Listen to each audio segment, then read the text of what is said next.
Bonjour à toutes et à tous, je suis Patrick Canard, responsable marketing, clientèle OM et système intégrateur. Je vous souhaite la bienvenue à Elevation Talk. Faites entrer votre logistique dans une nouvelle dimension. En préambule, donc, je vous confirme que les éléments qui vous seront présentés vous sont mis à disposition soit en replay, soit à travers les présentations. On vous invite à poser effectivement vos questions à travers le chat et on essaiera d'y répondre au fil de l'eau ou en fin de session. Comment augmenter la flexibilité et faciliter la flexibilité et la tracabilité dans la chaîne de logistique est l'objet de la présentation de ce jour. On a vu l'importance et l'accélération des objets connectés, notamment liés à Ethernet. On a vu l'accélération de la partie des objets connectés, de l'innovation numérique. Et on a fait le constat suivant pour débloquer la productivité. Et il est évident que si on reste dans une situation actuelle, on sera limité sans des applications ouvertes, interopérables et portables. On a vu que les systèmes d'automatisation qui ont poussé l'industrie ces 20 dernières années atteignent leurs limites parce que rien n'a changé aux fondamentaux de nos systèmes.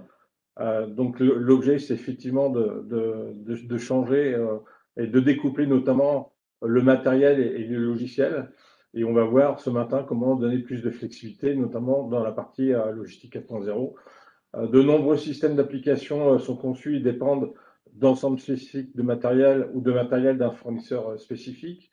Un élément clé pour faire avancer le découplage de l'IT et de l'OT des deux côtés soit plus opérable et plus flexible, et par exemple d'avoir des architectures unifiées au PCUA et de travailler sur l'émergence de la norme CUI 64-199 pour la modélisation d'un système d'information automatisé et distribué.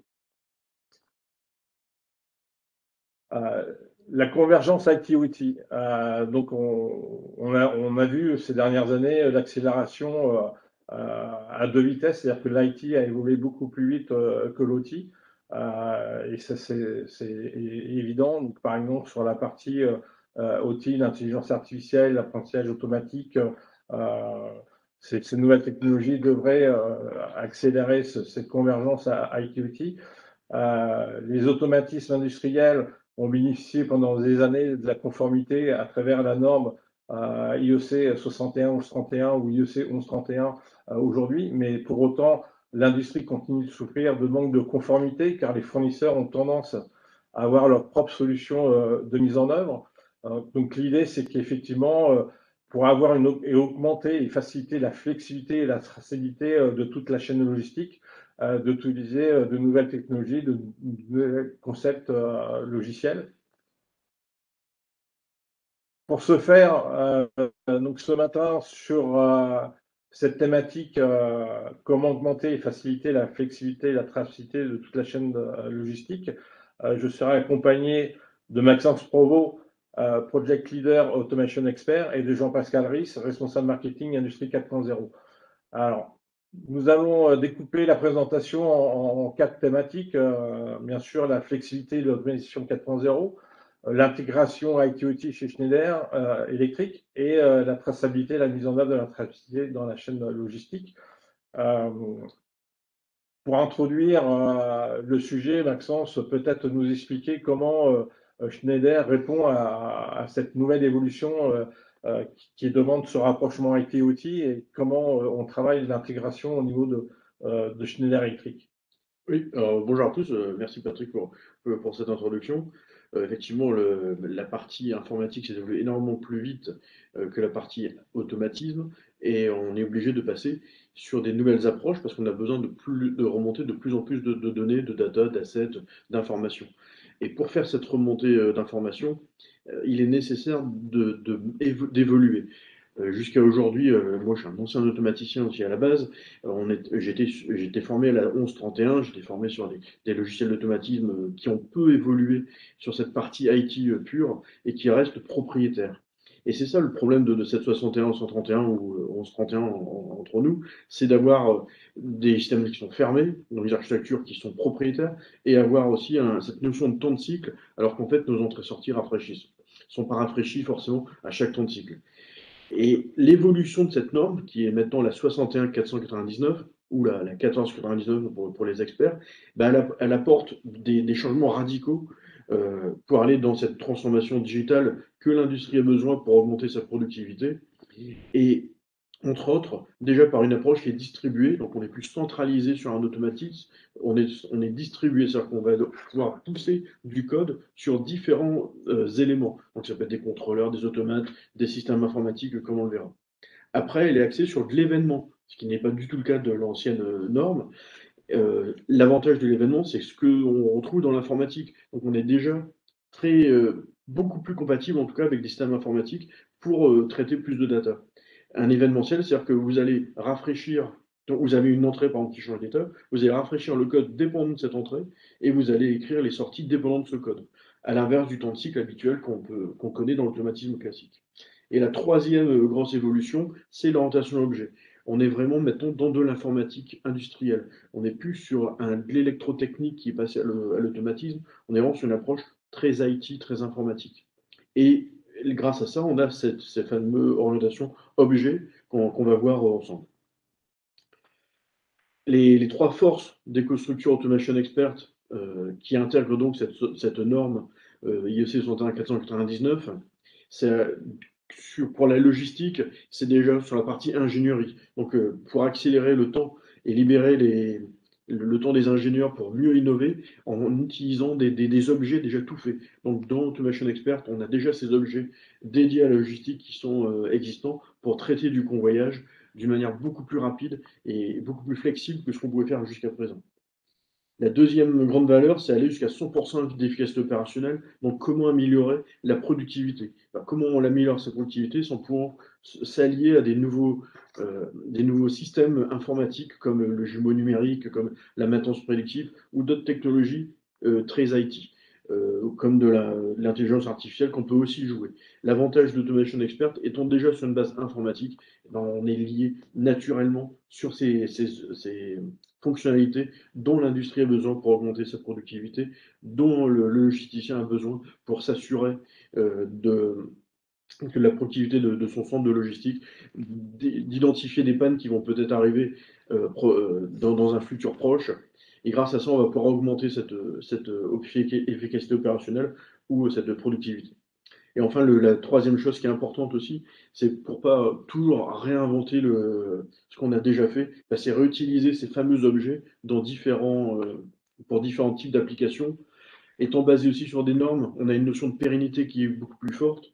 Et comme je le dis souvent avec EcoStruxure Automation Expert, on n'a plus besoin de remplacer un automate par un autre automate, parce que comme on est sur une architecture qui est distribuée, on vient ajouter un automatisme. Donc quand, aux périodes de Noël, par exemple, où les logisticiens ont plus d'activités ou à d'autres périodes également, bah, vous allez pouvoir ajouter beaucoup plus rapidement un nouveau système et directement le programmer sans avoir à perdre du temps dans ces phases-là. Donc ces trois valeurs sont assez importantes pour le monde industriel et surtout pour les centres de distribution. Comment ça marche en fait, EcoStruxure Automation Expert? Ça marche donc sur ces fameux objets. Donc ces objets, on les appelle des Composite Automation Type, ce qu'on appelle des CAT, et c'est des vrais objets informatiques. Alors pourquoi on a mis un Rubik's Cube? Parce que dans un Rubik's Cube, il y a différentes faces et différentes facettes. Ben, de la même manière, le même objet CAT, il regroupe à la fois la partie programmation, il regroupe à la fois la partie remontée d'informations, les schémas électriques, des PDF, des PowerPoint, tout ça dans le même objet. Et quand vous dupliquez cet objet, vous faites un simple copier-coller, ben, ce n'est pas que le DFB qui est repris, c'est l'ensemble du Rubik's Cube qui est déployé. En plus, l'avantage de ces quatre, c'est qu'ils peuvent s'encapsuler les uns avec les autres. Donc ça vous fait gagner aussi vous pouvez faire un 4 par exemple pour un convoyeur. Et si vous avez 10 convoyeurs, vous avez juste à avoir de dupliquer ces 10 fois cet objet et ça dupliquera l'ensemble des informations contenues dans cet objet informatique. Ça, c'est assez important et ça permet de gagner énormément de temps et de pouvoir réutiliser ce 4 sur différents types d'architecture et non plus sur un seul automate centralisé comme par avant. La grosse différence entre EcoStruxure Automation Expert basé sur cette IEC 61 499 et l'automatisme d'avant, d'aujourd'hui aussi encore, c'est comme vous pouvez le voir sur la gauche, dans ce système fermé, donc on a par exemple DDFB uniquement compatible dans un seul environnement logiciel et on est compatible uniquement sur quelques plateformes propriétaires. Bah, c'est ce qu'on essaye de casser avec cette fameuse Universal Automation. Donc vous avez le lien d'ailleurs dans les pages de présentation. Vous avez ces différents cadres que vous pouvez voir sur la partie supérieure. Ces cadres qu'on va pouvoir déployer sur différents types de hardware, donc différents types de matériaux. Donc ça peut être des automates, des contrôleurs, des PC en Windows 10 ou en Linux. Et vous pouvez le déployer comme vous voulez. Donc le jour où vous avez plusieurs systèmes de convoyage à mettre en route, bah, vous pouvez le dupliquer beaucoup plus facilement que ce que vous pouviez faire jusqu'à présent, avec toute cette notion d'objet que j'ai rappelé précédemment. Dans ces objets, vous retrouvez aussi la partie donc IHM qui est intégrée. Vous pouvez voir un exemple d'IHM en haut à droite, à la fois sur du Linux, à la fois sur du Windows 10. Et l'avantage de ces objets, comme ils reprennent la partie programme et aussi la partie IHM entre autres, bah, vous allez pouvoir dupliquer beaucoup plus rapidement votre partie HMI. Vu que c'est juste un objet, vous avez juste à faire glisser dans votre nouvelle HMI pour l'intégrer dans votre plateforme. C'est quand même un gros point et en plus compatible en version Windows 10 ou en Linux. Vous avez aussi la partie Edge Computing, une autre facette de ces objets. Donc dans cet objet, on retrouve à la fois la partie programmation, la partie HM, documentation, et vous retrouvez aussi la partie euh, remontée d'informations qui peut être faite sur différentes plateformes. Bien sûr, on a de l'OPCUE, qui est quand même le standard qui permet de communiquer beaucoup plus facilement entre les machines, entre les systèmes. Mais on va encore au-delà avec des systèmes d'API, des systèmes de DLL qu'on peut directement gérer dans Automation Expert. On peut aussi se connecter facilement à des bases SQL pour faire de l'historisation, pour faire de la remontée de l'information, gérer des événements. Et puis on a aussi intégré la technologie Docker dans Automation Expert qui permet d'externaliser une partie du code. Donc, par exemple, vous pouvez faire vous pouvez mettre une intelligence artificielle dans un container qui est géré donc par ce Docker. Ça peut être sur votre PC, ça peut être sur un PC à distance, ça peut être dans un cloud, et ça vous donne énormément plus de possibilités parce qu'après vous avez juste à lier les quelques variables ou les quelques éléments que vous voulez envoyer vers ce Docker pour pouvoir faire du traitement d'images, pour faire du traitement de données, pour récupérer des informations pour votre maintenance prédictive à faire ou autre. Et tout ça, c'est externalisé et c'est directement connecté grâce à la technologie D4 qu'on utilise dans Automation Expert. Petite question, Maxence, là, on voit que les 4, on a tout dans un objet, qu'on peut cloner facilement, qu'on peut le dupliquer, qu'on peut le sauvegarder. Mais comment on peut s'assurer de la protection de tous ces datas? Alors, c'est une très bonne question.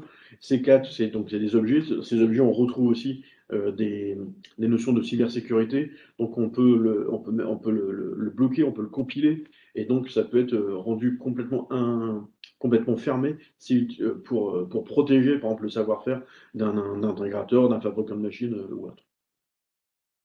Ça répond à ta question, Patrick? Oui, bien sûr. Donc là, vous pouvez le voir sur cette image, hein, vous retrouvez le programme informatique de la partie automatisme sur différents types de plateformes et qui vient se raccorder, par exemple, si vous avez mis votre code sur une base PC ou sur une iBox, par exemple, un Harmony PC qui est en Windows 10, bah, vous pouvez récupérer ou en Linux, vous pouvez faire ce lien directement avec ce monde informatique pour faire vos différents algorithmes traités dans différentes plateformes. Une autre notion de ce edge computing et de cette connectivité entre l'application et toujours avec ces fameux objets, bah, c'est de pouvoir se lier avec un jumeau numérique. Donc là, vous avez une simulation qu'on fait sur notre plateforme de jumeau numérique machine. C'est fait aujourd'hui en EPCUA ou en Modbus. Ça permet de modéliser complètement le système, de faire la simulation opérative totale de votre système. Donc, pouvoir vous rendre compte, est-ce que j'ai pas fait une erreur dans mon programme?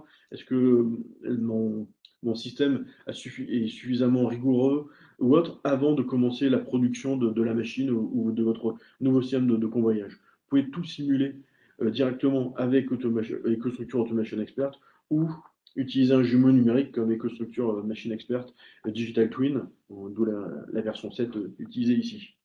C'est vraiment important, cette notion de jumeau numérique, ça permet de gagner énormément d'argent parce que vous n'avez plus besoin forcément de fabriquer un système à un endroit, de le démonter pour le réinstaller chez votre client final. Bah, grâce à ce jumeau numérique, vous pouvez, pour des systèmes qui sont connus, vous avez juste à installer directement votre système chez votre client final. C'est aussi grâce à ça qu'on peut gagner du temps et de l'argent avec Automation Expert via ces jumeaux numériques.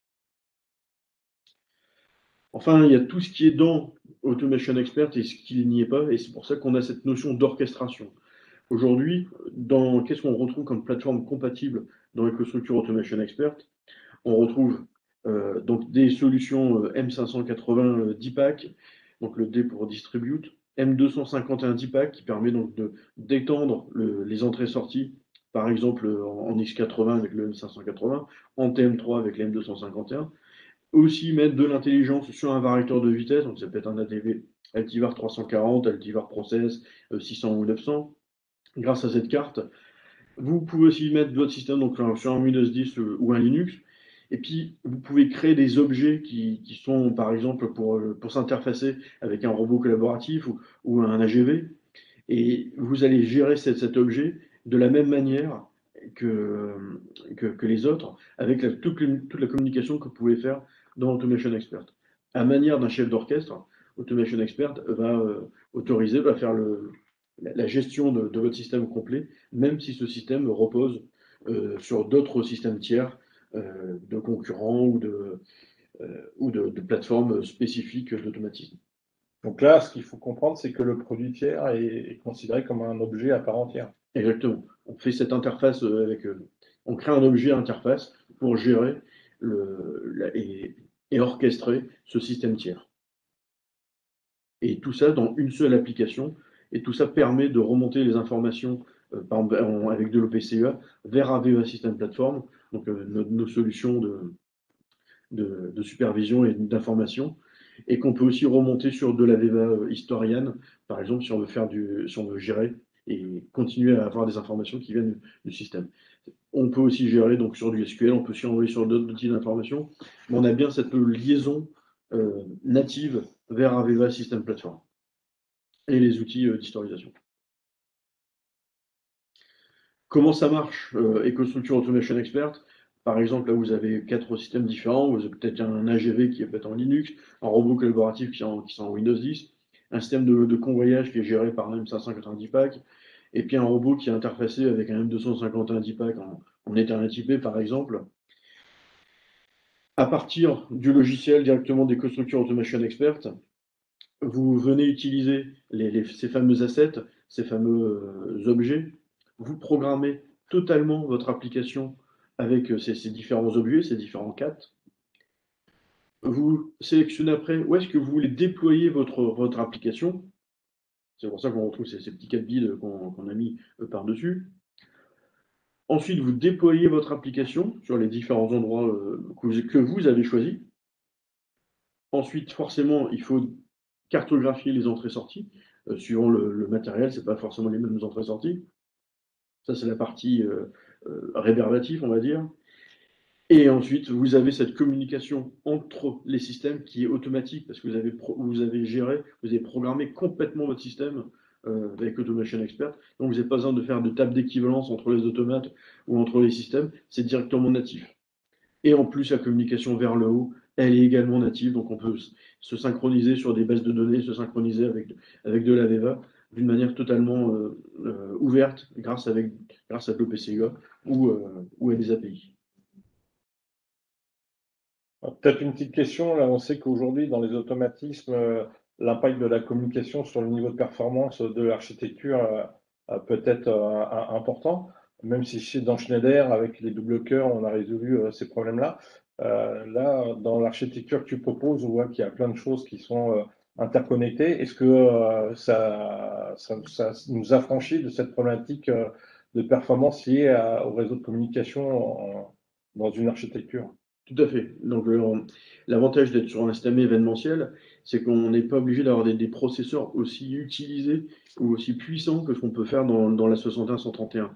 Pour rappel, dans l'automatisme de la 6131, à chaque temps de cycle, on lit les entrées, on exécute le code et on écrit les sorties. Ce qui impose, quand vous voulez un temps de cycle à 10 millisecondes, d'avoir des processeurs qui sont relativement puissants. Alors qu'en fait, vos entrées-sorties, enfin les entrées souvent, ne 90% des entrées ne sont pas rafraîchies ne changent pas d'état par temps de cycle. Et donc, ça impose d'avoir des processeurs beaucoup plus puissants. L'avantage avec EcoStruxure Automation Expert et la 61499, qui est basée sur l'événementiel, c'est que vous rafraîchissez uniquement le code nécessaire quand votre entrée a été rafraîchie pour rafraîchir après les sorties en fonction de ce code. Là, ça nécessite beaucoup moins de ressources que ce qu'on faisait jusqu'à présent. Une petite question, là, tu dis qu'on peut gagner beaucoup d'argent avec cette structuration en objet et le jumeau numérique, mais concrètement, beaucoup d'argent, est-ce que tu peux nous donner un use case, par exemple, où on pourrait mieux se représenter ce que gagner beaucoup d'argent? Ouais. Alors, il y a alors, déjà, il y a un use case qui est disponible sur notre site, qui est un livre blanc où on a pris un exemple concret dans lequel on voit qu'on met côté ingénierie 3-4 fois moins de temps de programmation avec Automation Expert parce qu'on a ces objets, parce qu'on a cette programmation qui fait qu'on gagne beaucoup plus de temps, donc 3-4 fois par rapport à toutes les plateformes d'automatisme actuelles.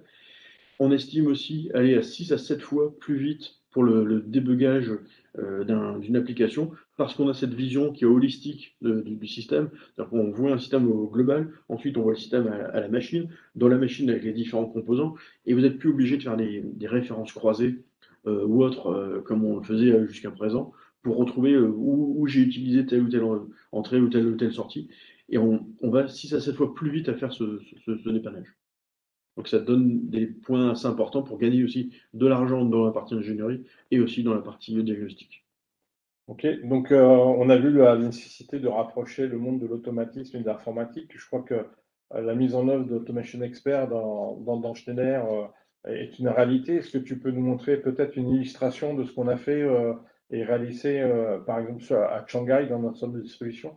Effectivement. Donc l'offre, on l'a lancée en novembre l'année dernière et on l'installe aussi chez nous. On a une installation qui a été installée au Vaudreuil dans notre usine 4.0 de Normandie et sur lequel on fera aussi la communication dessus. Et aujourd'hui, on a le centre de Shanghai qui est opérationnel avec EcoStruxure Automation Expert.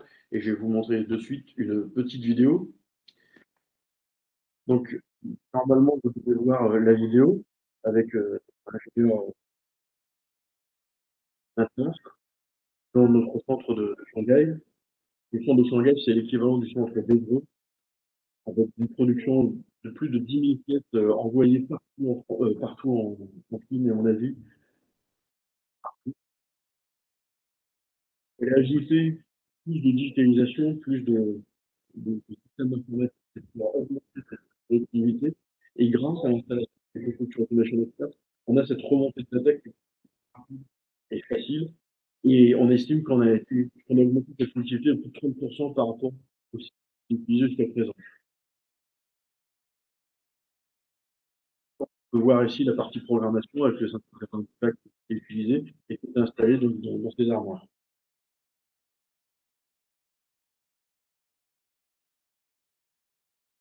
Comme le rappelait Patrick tout à l'heure, on est sur cette notion d'IoT, de convergence du monde de l'automatisme et de l'IT, qu'on retrouve aussi dans Automation Expert.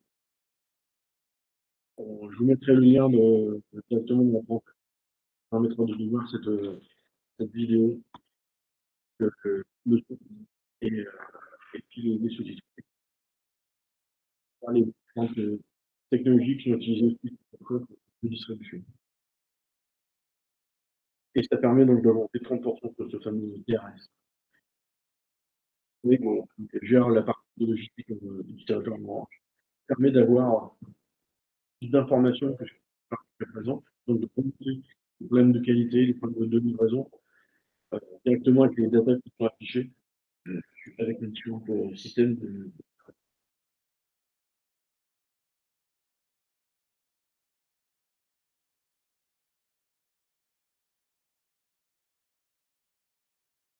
on pouvait le voir, efficace, il était déjà jusqu'à présent. Donc effectivement, on voit bien la flexibilité, la performance, à apporter avec, Automation Expert, mais il y a un critère aussi qui est hyper important à développer dans la partie logistique, c'est la traçabilité.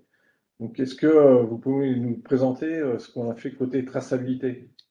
Alors là, je laisse la main. Ouais, je propose de prendre la main sur cette partie Jean-Pascal. à Patrick. Ouais, en effet, vous savez, Schneider Electric, on se veut d'être le partenaire digital pour accompagner l'ensemble de nos clients industriels sur l'efficacité et les opérations durables, la durabilité, sustainability en anglais. Et c'est clair que voilà, sur la partie industrie, il y a en effet les usines sur lesquelles on accompagne nos clients, mais bien évidemment, on doit aussi impacter l'ensemble des supply chains et les enjeux sont considérables. Quand on regarde les tendances aujourd'hui, on voit bien que ben, si on prend des secteurs du type food and beverage, où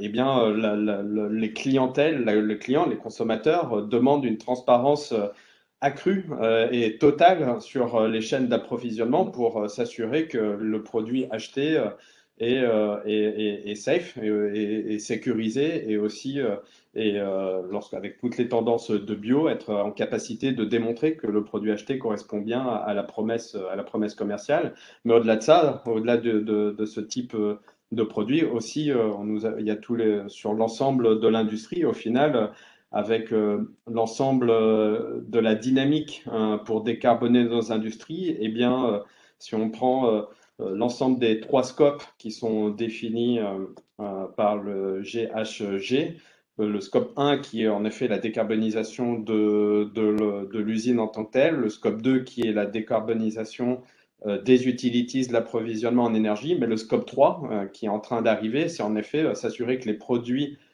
produits sont aussi construits de façon décarbonée.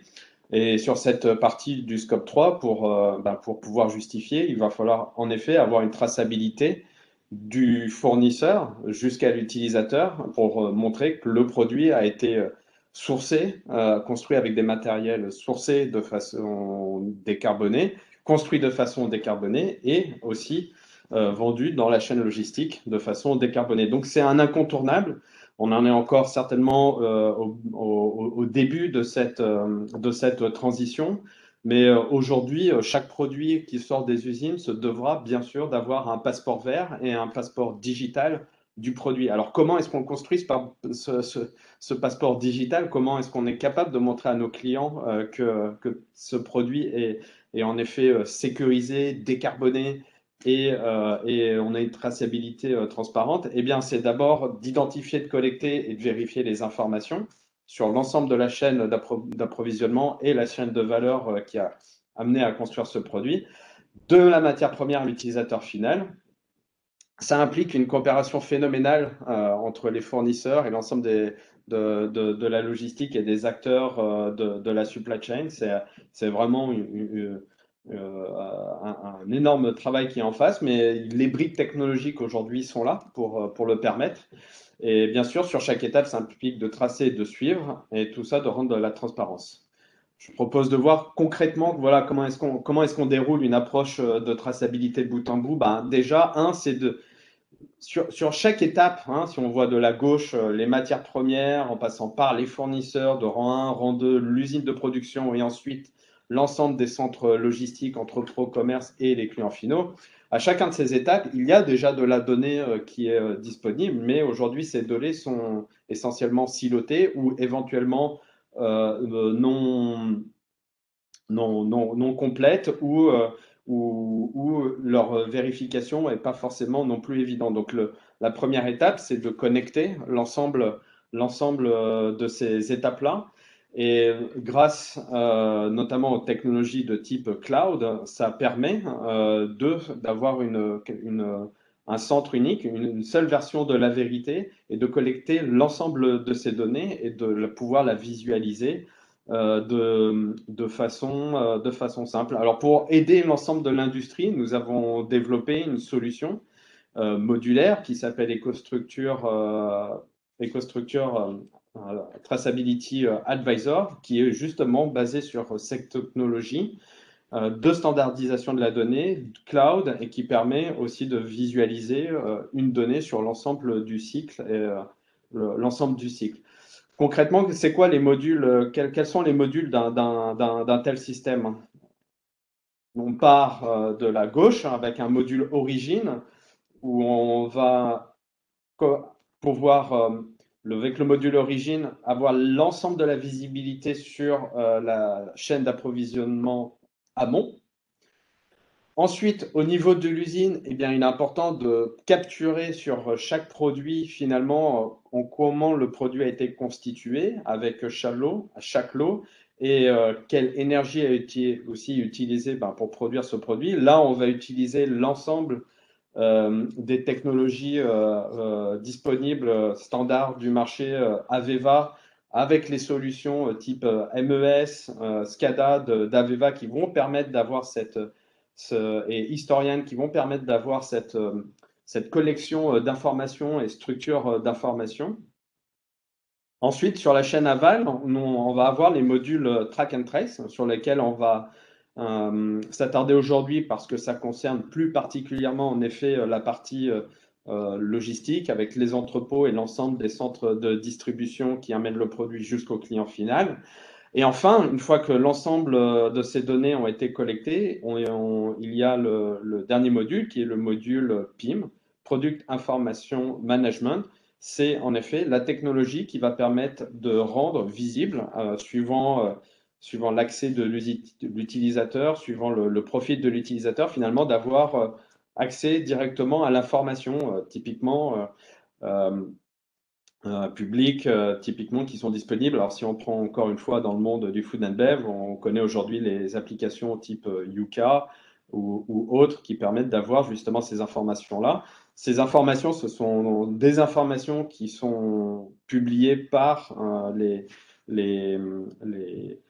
fabricants de ces produits et qui sont publiées par ce type de mécanisme. Donc voilà, avec Traceability Advisor, on couvre l'ensemble de la chaîne de valeur, de l'origine jusqu'à l'utilisateur final, que l'utilisateur soit un consommateur ou un client B2B au final.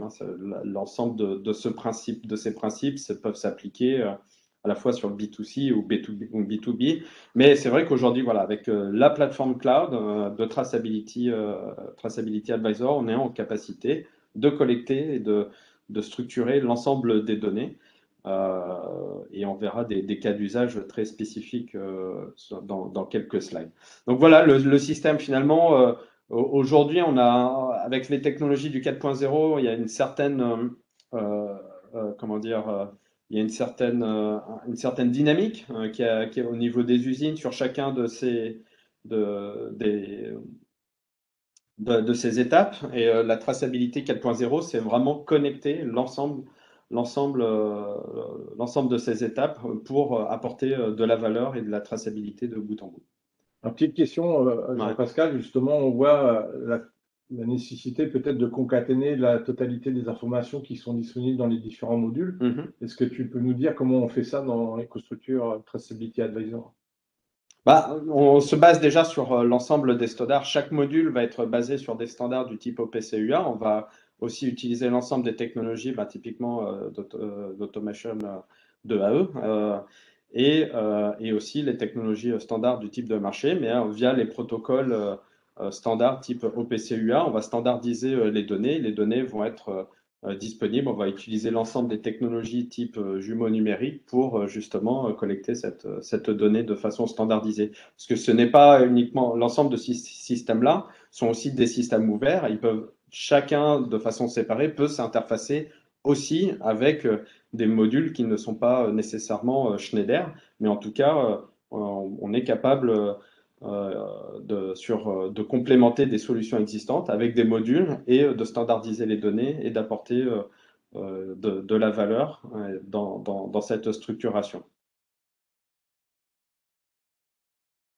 Alors là, comme je vous l'ai dit, on va se focaliser un peu plus sur la partie Traceability Advisor et plus particulièrement le module Track and Trace, puisque c'est vraiment, je dirais, sur la logistique, un aval de la chaîne d'approvisionnement, c'est un module critique. C'est quoi le principe? Eh bien, c'est que chaque produit, il y aura une authenticité unique. Il y a des QR codes qui est appliqué sur chaque produit. Et ensuite, par des mécanismes d'agrégation et de sérialisation, eh bien, on va pouvoir agréger les données et pouvoir identifier de façon unitaire et précise tel produit a été agrégé dans tel lot et éventuellement dans la chaîne encore plus en amont, dans les centres de distribution et jusqu'au client final, la désérialisation, c'est-à-dire quels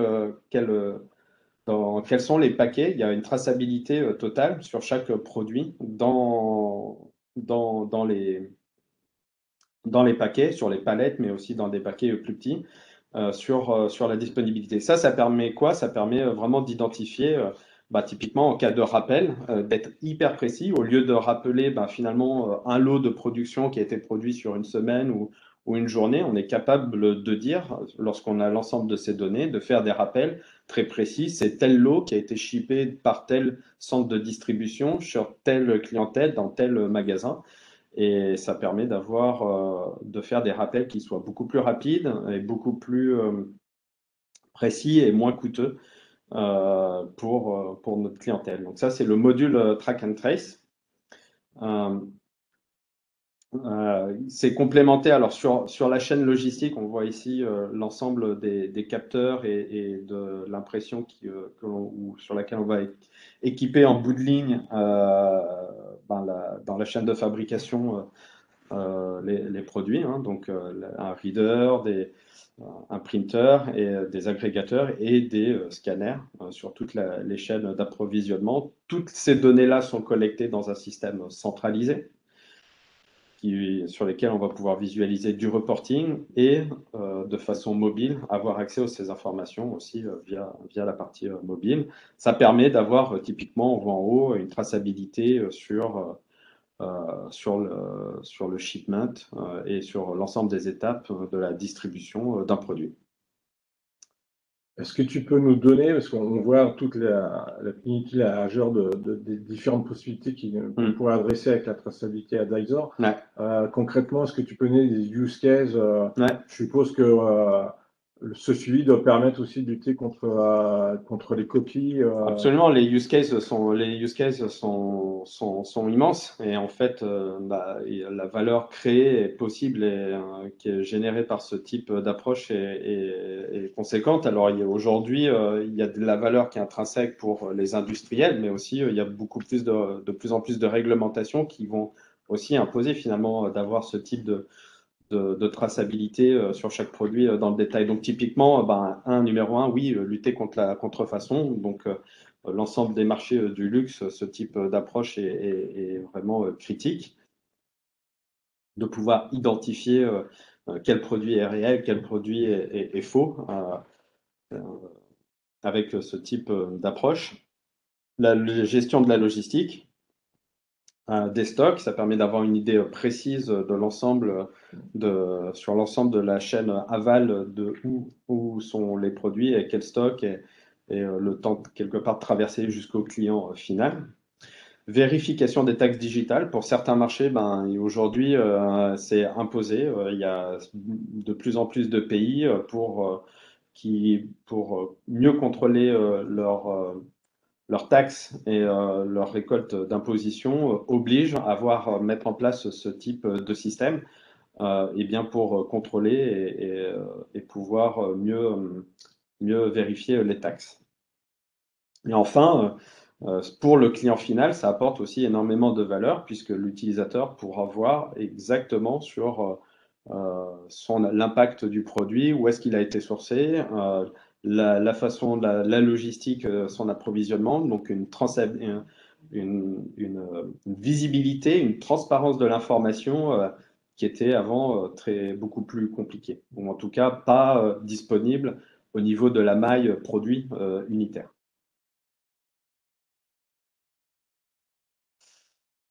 Alors là, c'est un bon exemple, encore une fois, dans la partie Food and Bev. qu'on a déployé chez un client qui est leader dans le secteur des fruits et des produits laitiers en France, où on a déployé un des modules qui est typiquement Traceability Advisor et la module Product Information. Donc ça, c'est une extension quelque part, ça vient complémenter la partie Track and Trace, mais on vient implémenter cette visibilité-là pour le client final, où là, en fait, on va venir connecter en utilisant Traceability Advisor l'ensemble des ERP, des systèmes MES dans l'ensemble des usines pour collecter de l'information et de façon automatique, finalement, générer les données produits PIM disponibles à l'utilisateur final. Parce que lorsqu'il y a des références, aujourd'hui, voilà, les consommateurs demandent de plus en plus de produits différenciés. Aujourd'hui, voilà, les rayons yaourt est juste phénoménal. Il fait plusieurs mètres de long. Donc, les industriels doivent constamment innover et apporter plus de valeur sur leurs produits. Donc, et ils doivent créer finalement référencer de plus en plus rapidement et gérer de plus en plus de références. Donc, d'avoir un système le maximum automatisé basé sur la collection de données de l'usine pour alimenter de l'information pour le client final. Aujourd'hui, c'est nécessaire en termes de productivité et aussi de justesse de l'information. Donc ça, aujourd'hui, c'est tout ce que permet les technologies de l'industrie 4.0. Schneider Electric, on accompagne l'ensemble de nos clients. Vous, en tant que constructeur de machines ou système intégrateur, on peut avoir des partenariats, aller voir ensemble finalement vos clients finaux pour proposer ce type de solutions en incluant des briques dans les machines, des briques dans les systèmes pour apporter beaucoup plus de valeur à l'industriel pour que lui-même apporte beaucoup plus de valeur à ses clients finaux. Et au-delà de l'apport de valeur, c'est vraiment encore, il y a cet aspect réglementaire, à la fois sur la partie food and bev du type sécurité alimentaire ou tout simplement avec les approches de durabilité et de décarbonisation. Ça va devenir dans les prochaines années extrêmement critique de pouvoir justifier l'impact environnemental au niveau unitaire du produit de chaque produit et d'avoir une traçabilité complète. Et c'est une chance aussi finalement pour nos marchés européens, et bien finalement d'éviter d'avoir une compétition par rapport à des pays qui ne seraient beaucoup moins compliant en termes de sustainability. Donc cette partie traçability 4.0, c'est critique, et dans les prochaines années, les industriels vont devoir investir et c'est une chance pour eux, pour les industries européennes. Et Schneider Electric, avec vous, eh bien, on est capable de les accompagner dans cette transformation. Nous avons les équipes aujourd'hui pour accompagner ensemble les industriels dans cette transformation et ça serait vraiment un plaisir de travailler avec vous en tant que constructeur de machines ou intégrateur de systèmes pour aider nos clients communs à atteindre ces objectifs. Voilà. Merci Jean-Pascal. Peut-être pour faire le lien avec Automation Expert, Maxence ou JP, comment EcoStruxure Traceability Advisor s'interface avec EcoStruxure Automation Expert? Alors, EcoStruxure Automation Expert, comme on l'a vu, il y a des possibilités énormes de remontée de data. Donc, ça peut être avec de l'OPC-UA, l'a aussi rappelé Jean-Pascal. Ça peut être aussi au travers d'advisors qui sont disponibles chez nous. Par exemple, EcoStruxure Historian Advisor et d'autres systèmes qui utilisent des bases de données, par exemple, des bases de données SQL ou autres. L'avantage de l'EcoStruxure Traceability Advisor, c'est qu'il est capable de récupérer les informations avec différents protocoles et différentes méthodes. Donc on n'est pas lié ou juste à une seule technologie. On a vraiment un panel de possibilités de connectivité sur EcoStruxure Traceability Advisor, dont toutes les possibilités qu'on a dans EcoStruxure Automation Expert. Ok, merci messieurs. Donc je regarde les questions. On a pris des questions au fil de l'eau. Il n'y a pas d'autres questions dans le chat. Donc il me reste à vous remercier. Donc voilà, on vous a expliqué comment augmenter et faciliter la flexibilité et la traçabilité de toute la chaîne logistique. Je vous remercie de votre présence et je vous souhaite une bonne journée et à bientôt pour un nouveau Innovation Talk. Et n'hésitez pas à nous donner votre avis. Vous avez le lien sur cette page. Vous avez un QR code qui mène directement sur cette page pour avoir votre ressenti et votre avis. Notre avis est très important pour nous, donc si vous pouvez nous le partager. Et dernier point pour cette présentation, si vous voulez revoir aussi l'ensemble des présentations qui ont été faites pendant l'Innovation Summit au mois d'octobre, vous avez aussi le QR code qui vous emmène directement sur cette voie du développement durable, comme vous pouvez le voir ici. À l'issue de cette présentation, vous aurez accès à la présentation sous forme PDF avec les différents liens que je viens de vous présenter. Merci messieurs. Bonne journée, au revoir. Merci.